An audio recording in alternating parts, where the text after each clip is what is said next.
Welcome to Hood Champion Boxing and Sports. In boxing, you find a way to win, or you find a way to lose. It's a little bit of information about the Errol Spence Yordenis Ugas fight taking place Saturday. It's a couple of things. I don't know if everybody knows who's on the undercard, but the undercard is pretty stacked. So it's going to take place the 16th of April in Arlington, Texas at the AT&T Stadium. How you can watch it, Fire Stick, get one. Or pay-per-view, the price is $74.99.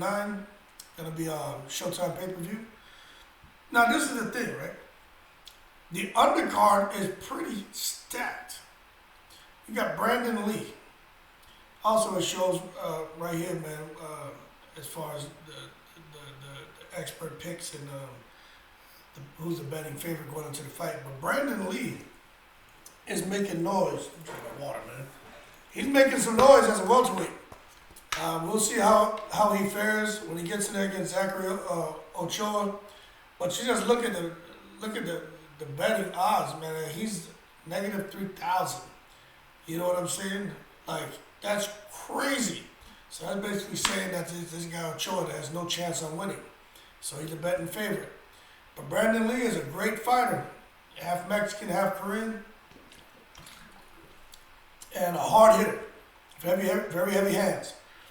So he's looking to keep his winning streak going, his knockout streak going. Eimantas, Stanionis, that's my guy. I'm telling y'all right now. I think he makes a lot of noise. He's on his way. He's fighting Radzhab Butaev, another really good fighter, solid guy. I just think he's going to be outgunned against Stanionis. That's Lithuania versus Russia right there. I'm going with the Lithuanian. Now, I was saying that I thought Stanionis, this thing is skipping, I thought Stanionis would be fighting Ennis if he gets through in this fight with Butaev. But now that I think about it, I don't think so. I think Stanionis is maybe, as far as where he's ranked, he's above Ennis. I need to do a video on that too. He's above Ennis. So he wouldn't come down and fight Ennis unless, the fight was made, the money was right. I really think Stanionis may be somebody to get in that ring with Keith Thurman, or Danny Garcia, Spence, or Ugas, or Crawford. I think he's right there on the cusp of getting one of those fights. That's really what I think is going to happen here. I can't see him going to fight Ennis. I think Ennis, we all know Ennis is probably the future of the welterweight division. He can fight. But I think Ennis has to get a few more fights in him before he actually can take on one of the bigger names. I think as far as his ability, he's ready now. But, as far as the resume, he's going to have to get some names on it. He's going to have to get some more fights before he gets in there with Spence. Spence called himself. He's the big fish, but before Ennis gets in there with one of the big fish. And I think Thurman would be a good opportunity for him, but Thurman's not going to go and fight him. Thurman's not stupid. Thurman's time is over. And that was my favorite fighter, man. His time is over. He's been out the ring too long. He's getting up there in age. And he has a different type of commitment, which is a beautiful commitment. His wife and his child. But he's a family man. And it's hard to pull away from your family and your child when that's your number one priority. Because you got to live boxing. There's no days off. You have to live this life. And he just doesn't want to do it anymore. And there's nothing wrong with that. He talks the talk, but the walk he's walking is the walk of a husband and a father, and that's beautiful, and I support him 100%.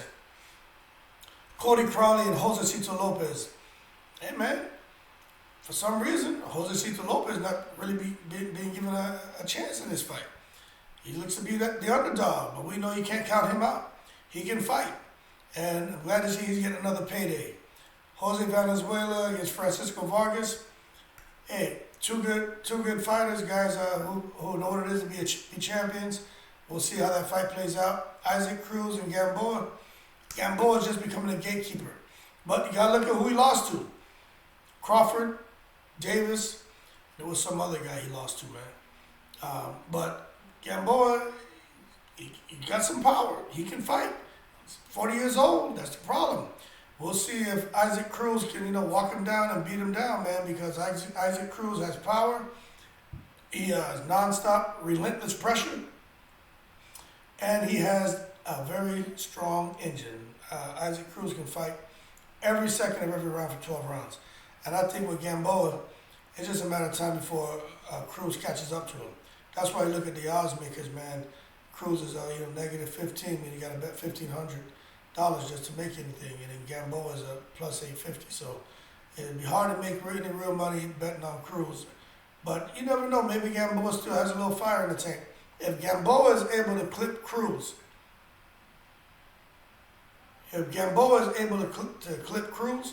that's going to speak volumes about Gamboa.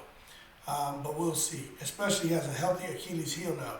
So we'll see if that Achilles heel excuse is a valid one, because he lost to Deontay Wilder. You would think Tank hits like him, but he lost to Tank Davis.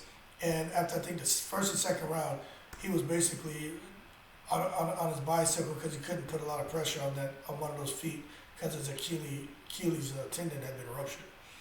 And then they got Spence and Ugas, and we all know that's kind of up in the air. Spence is the betting favorite, and to be honest, Ugas has already lost that fight on the scorecard because he's fighting in Texas. So Ugas is already down. The fight hasn't even started.